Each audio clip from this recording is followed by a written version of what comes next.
Well, guys, I don't think anyone really expected that, did they?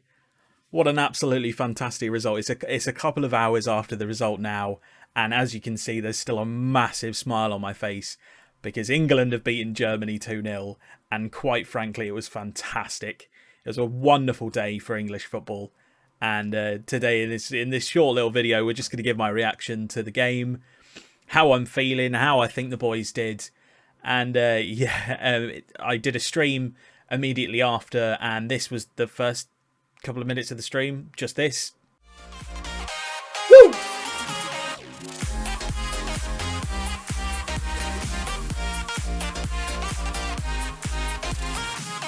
Just a dancing stream. That's all I'm going to do.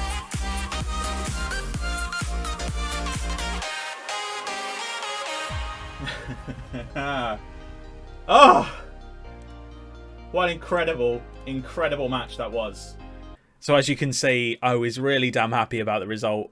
And quite frankly, we have every right to be, because as England fans, we don't get this kind of big game very often. And we certainly don't come out on the winning side very often, even when we perhaps should do. And today was a day where we showed that England do have the quality to take on some of the big guys. And the whole of Group F are now out because we've beaten Germany, and obviously France and Portugal are already out. But quite frankly, in the round of 16, to come up against someone like the Germans is a tough day on any day. And we made it look fairly simple. Like, we didn't look that threatened overall. There were obviously the odd chance where Germany did look like they were going to score. There was the chance with Muller when we were 1-0 up, where he went through on goal and put it wide. Werner forced a very good save from Jordan Pickford. But yeah, overall, I thought we were comfortable. Certainly when we went 2-0 up, the last 10 minutes or so had me completely fine. I knew we'd won the game from that point, whereas I think my mum was biting her nails for the last 10 minutes of the match. But yeah, quite frankly, I was confident in England's ability to keep a clean sheet. And even if we'd conceded one, we wouldn't have conceded two. And yeah, fantastic result all round. I think all of the boys had a fantastic game. I don't think there's anyone I could single out and said perhaps didn't have a good game. I think everyone on the ratings got over 7 or so, definitely. And Germany didn't look at their best, but quite frankly, Gareth Southgate has pulled a tactical masterclass today, and we'll go into that just in a little bit in the video, because he chose to match Germany's formation. He chose to play the German system, and we did it better than the Germans. So basically, Gareth Southgate is really just showing how good of a manager he actually is. And he's come under a lot of criticism in this tournament for playing quite dull and boring football.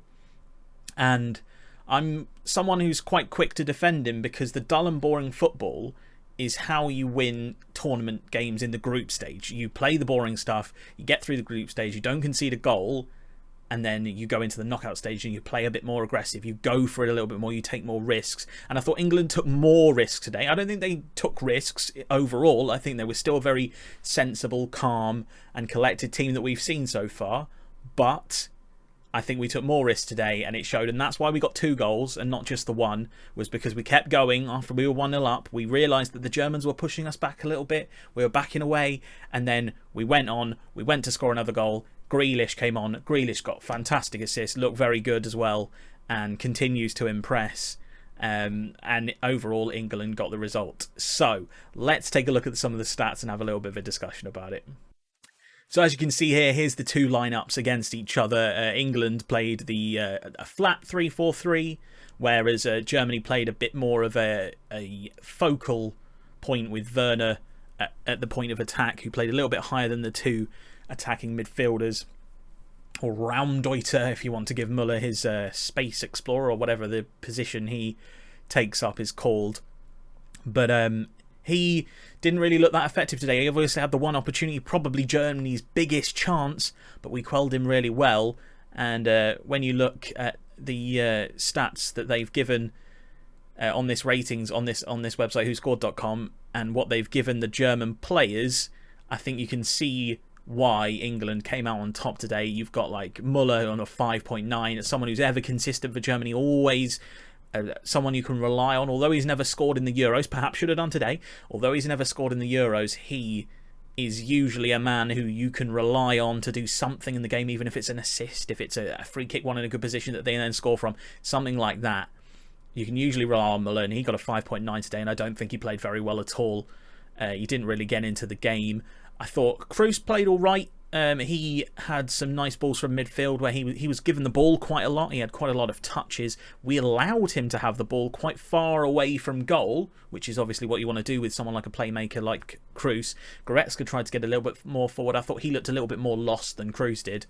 Hummels, he's been given the highest rating in the Germans team at 7, and I think I probably agree with that. He handled Kane fairly well, but let's get on to talking about Harry Kane, because in this system, he played better today, and he's come under quite a lot of criticism throughout this tournament, and perhaps rightly so. Certainly against the Scottish, he didn't do much at all. But in this game, he was exploited in a slightly different role than he is used to, where he will normally, Harry Kane drops back to get the ball, and this allows Sterling and it allows Saka to run in behind and get into his striker position, because he's drawn the defender back, and they can run in with these angle inside forward cut in kind of runs. Today, Harry Kane was pushed right onto Hummels for most of the game, and that will have been very deliberate to cancel out Germany's high line. Their back line is often pressed right up to this halfway line, and then the rest of the teams in the England half. And Germany did take possession with 54 to 45.8.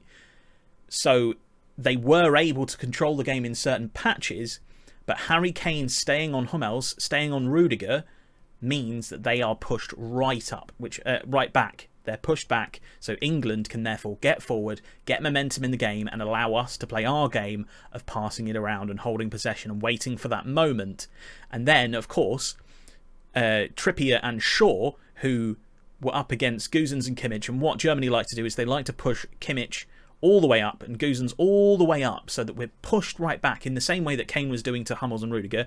They were trying to push our defence quite far back, and that is somewhere that they've actually gone wrong today, because England just did it right back, and they didn't seem to know what to do with it. Shaw was quite happy to come up to, you know, this kind of level of the pitch. He wasn't darting quite in until the goals, and when he did dart in, we got goals from it. But Shaw was kind of held on this side as a supporting option for Sterling, always a passing option for Rice, that kind of thing.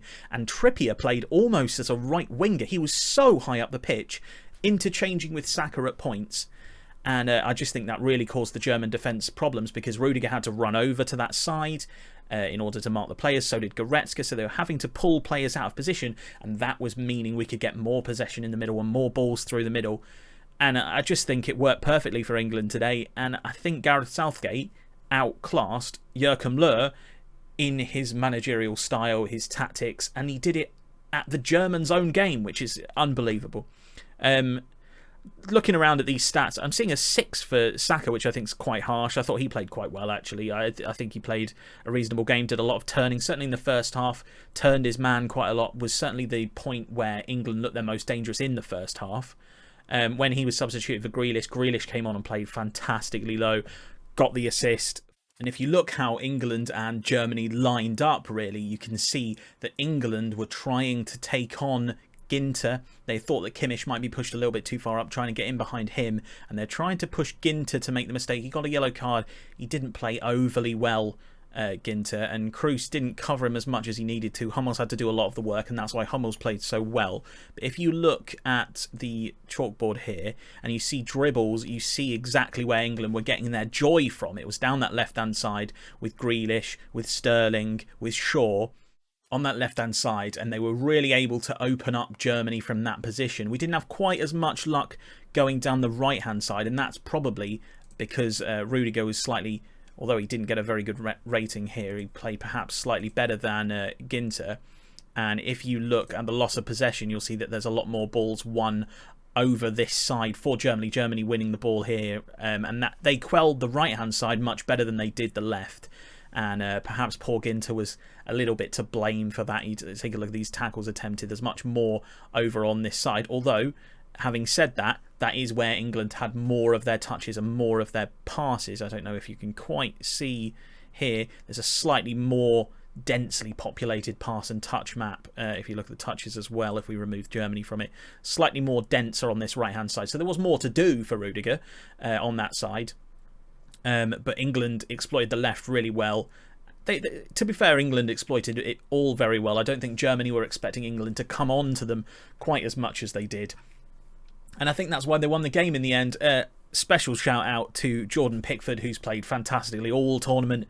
Every time he puts on that England shirt, he seems to come up with a ridiculous performance that I certainly wasn't expecting. If you go back and watch my choice of squad before the start of this tournament, I actually had Henderson to come in and play in goal. Although he's injured and couldn't even get called up in the end, I had him to come in instead of Pickford, perhaps to blood the new goalkeeper in. But I don't see Pickford losing that number 1 shirt now, because he's playing unbelievably so, and I'd love to applaud him much more so than I did when saying that he shouldn't even be in the starting lineup for England. So a special apology to him. And I think also players like Saka and Sterling. A lot of people said that Sterling wasn't in form, wasn't going to play well. I always think Sterling's an option, and I said in my video that I thought he was a good player for England, and he does play better for England. And I also said that this season for Man City wasn't that bad for him. He's still got like 13 goals and 12 assists or something stupid like that, which is a perfectly good season for anyone else at any other club. It's just the fact that Sterling has done better for Manchester City in previous seasons.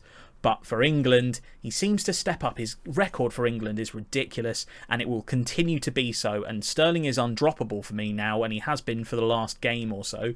He was good in the first game, lacking a bit in the Scotland game. I thought perhaps when he was substituted off, England had a little bit more freedom, but in this game, he just caused Germany problems. His pace is ridiculous.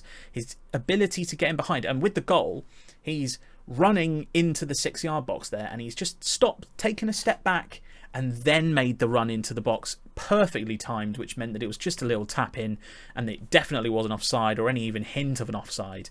And that is a real clever player there, working in ways that perhaps other people aren't really seeing all the time.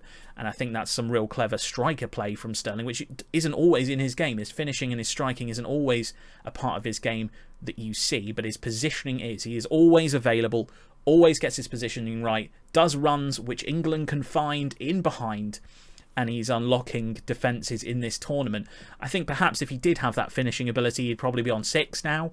And I think there's a couple of passing incidents where he's just held the ball a little bit too long, and I've wanted him just to roll it out to the right wing back or roll it into the centre to someone who's close. He's tried something a little bit more clever, or he's held the ball for too long and tried to go past the defender, and perhaps I'd like him to cut that out of the game. But at the same time, that's the risk that England need to take in this tournament.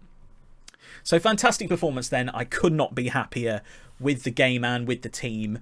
I hope that Gareth Southgate sees what Ukraine have done today. They played well against Sweden and deserved the win, although Sweden got a red card, and perhaps you'll say that that was the reason why they went through. I imagine it was probably going to penalties before that. It was in extra time. So I hope Gareth Southgate takes a look at Ukraine, and I'm sure he will, because he's clearly looked at Germany and decided what we needed to do against Germany, and he has created a bit of tactical genius, and he has out-tacticked the Germans at their own game, which must give him an immense amount of satisfaction, because obviously he was the one that missed the penalty back in the 90s against the Germans at the start of the It's Coming Home song that you hear.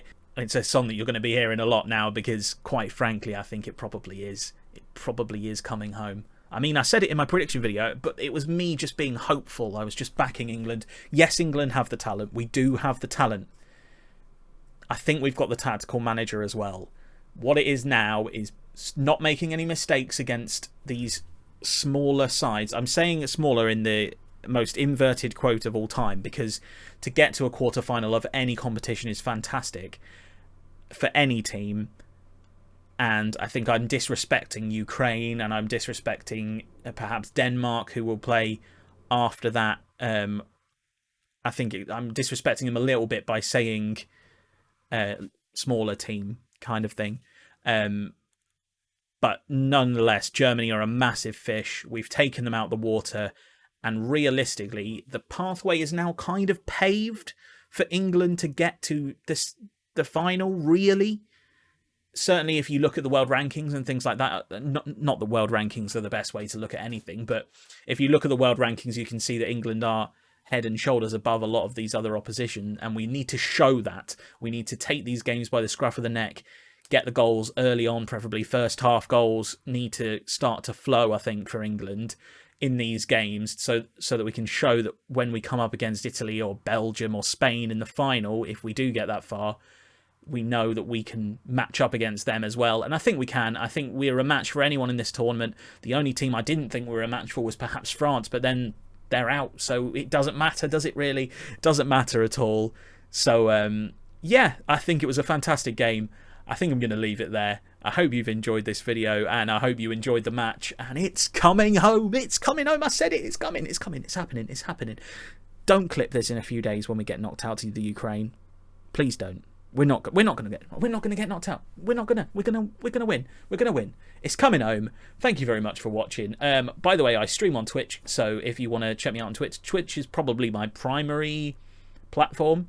Twitch.tv/the_steak_bake. Links are in the description along with Twitter, and there's a Discord as well now if you want to join that. So thank you very much for watching, and see you later. Goodbye.